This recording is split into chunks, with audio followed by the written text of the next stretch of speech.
Hello students, today we started chapter 7 from history portion, that is urban changes under colonialism.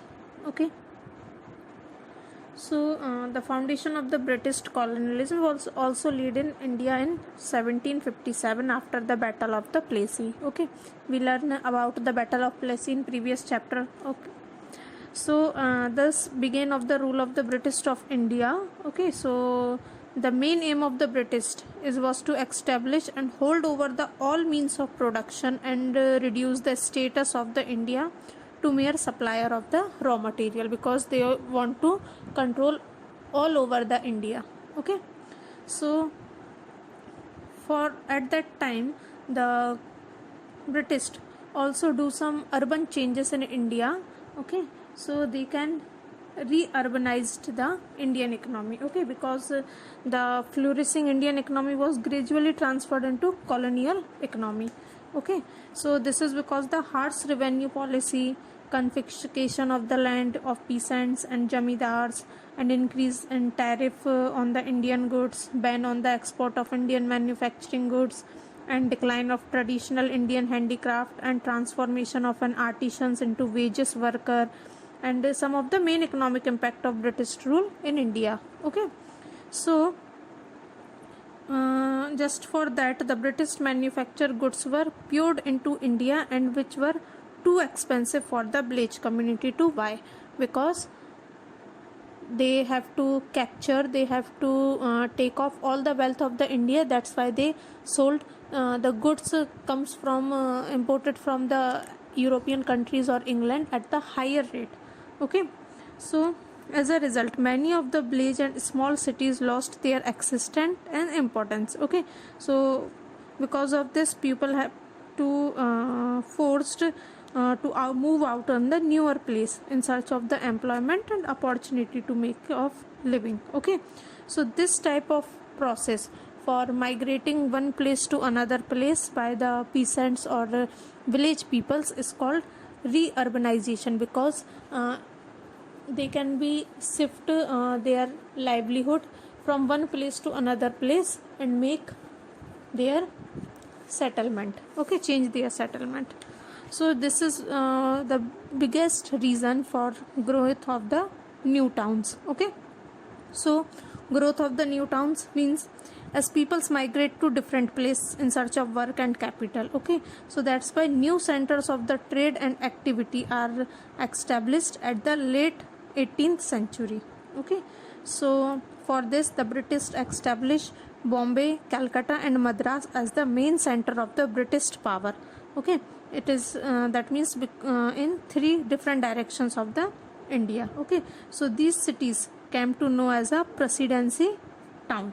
Okay, so these town also classified in some way, that is port cities, interior cities, hill station, etc. Okay, so port cities means that those cities which serve as trading center for British. That means from where the British can import the goods or export the raw materials for Europe throughout the sea route. Okay, so these type of towns are Calcutta, Bombay, Madras. Okay, these are sprang up. So Bombay become the main port of the company for Western India. Okay, next is interior cities. That means well planned new cities like Delhi, Chandigarh. These are spring up. Okay, so they are strategically located, that is easily accessible by the rail, road and river. Okay, next is hill stations. Sometime in the hot summer the British took relief in a cool places. Okay, because in England or European countries the temperature is low. Okay, so they are habitual for that temperature.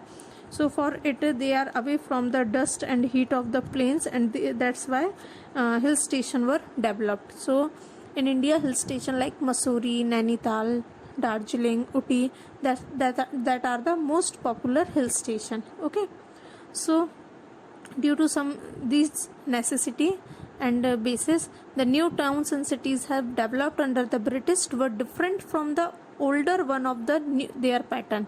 design, layout, area, population and administrations. Okay, so they had well planned board strats and excellent sewage system like town, park, auditorium, playground, theaters, etc.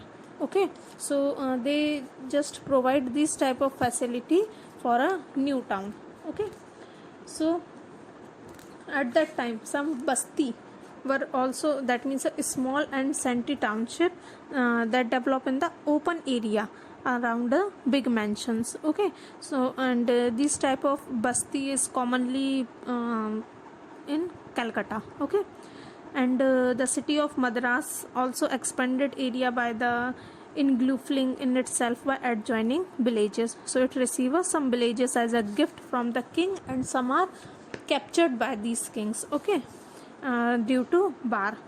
So beside it, some traditions are also followed in independent area that they translated and used of naming area and localities like Puri, that means town, garden, that means bagh, and woods, that is called kunj, and sanctuary, that is called biharas. Okay, so these are the some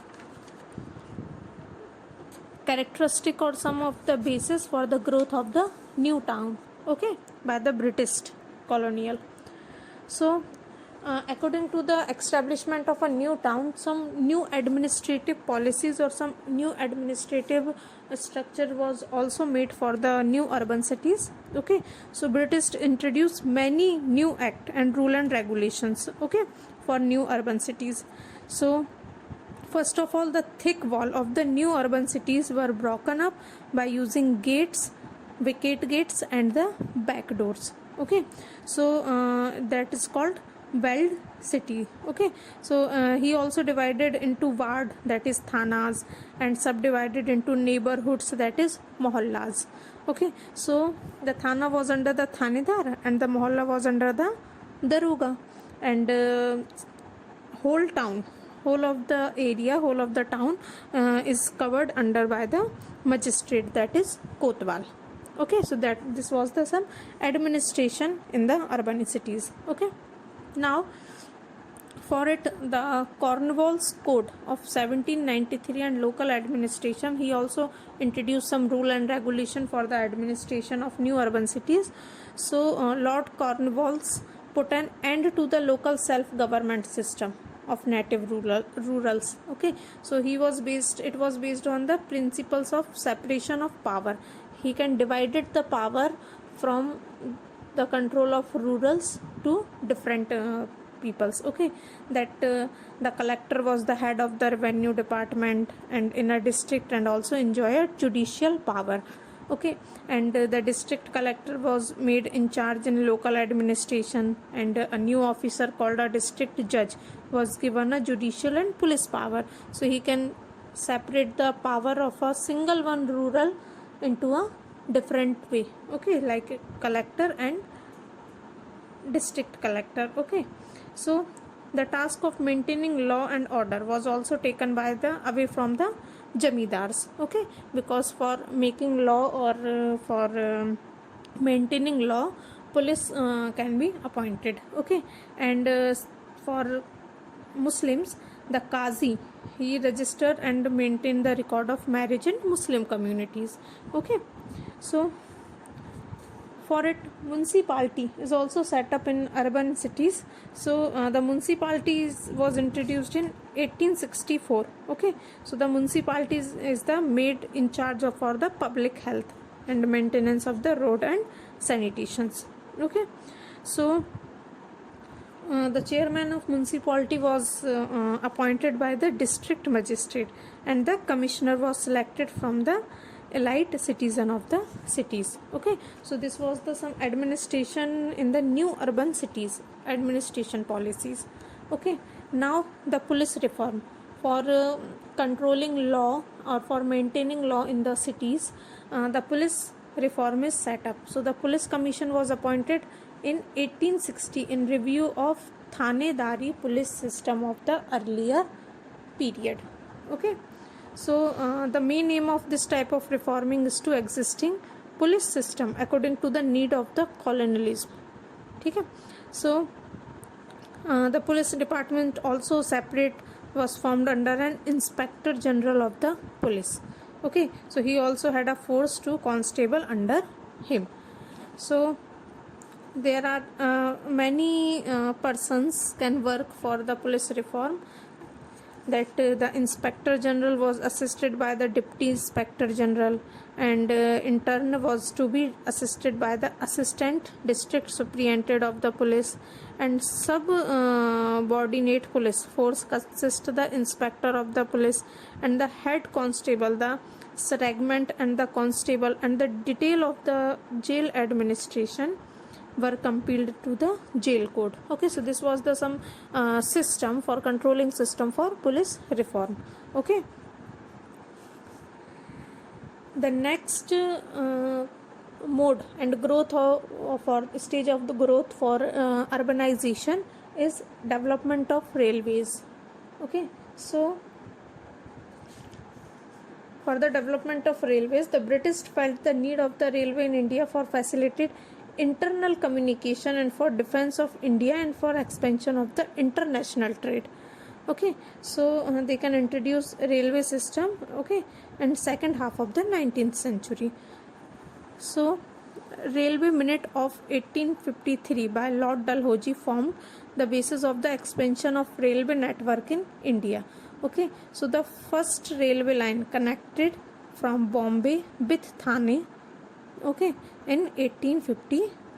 Okay, so in 1854 the railway line was built from Calcutta to the Raniganj coal field, okay, for importing or for transferring coal. Okay, so the network of railway proved beneficial for both the British and Indians for communicating each other or for move one place to another place.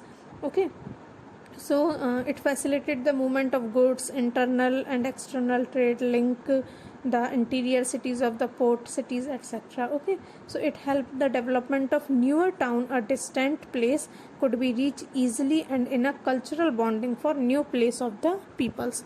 So the railway is the most important and most common way of transportation, okay, for passenger and as well as for goods. Okay, after railway, the next growth or development is post and telegraph. Okay, that means it provide for the appointment of the director general to look at over the work for post office and all the presidencies. Okay, so the Lord Dalhousie, regarded as the father of the electric telegraph, he is called. So the electric telegraph department was set up in 1852.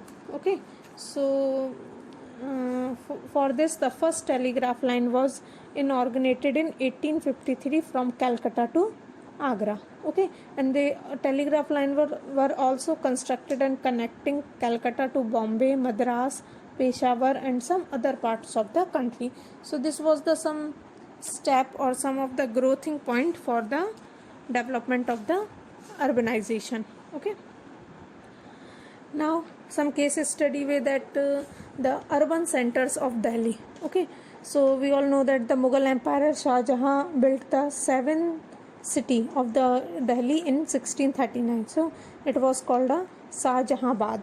Okay, so it was commonly known as the Old Delhi. So Shah Jahanabad consists mainly of the mansions, mosques and gardens. So the main of the constructions by buildings by Mughal Empire was the Red Fort of Lal Killa, the Kashmir Gate, Mori Gate, Lahori Gate, Ajmeri Gate, Delhi Gate and the Nigambodh Gate. Okay, and at Chandni Chowk he made Fatehpur Masjid. Okay, the Jama Masjid. So these are the some architecturist or some buildings that was made by the Mughal Empire Shah Jahan. Okay, in his 7th cities. Okay, so I hope you all understand this chapter. Okay, now your first terminal examination portion for history is completed. So read it and learn it and prepare for your first terminal examinations. Okay, thank you. Hello students, today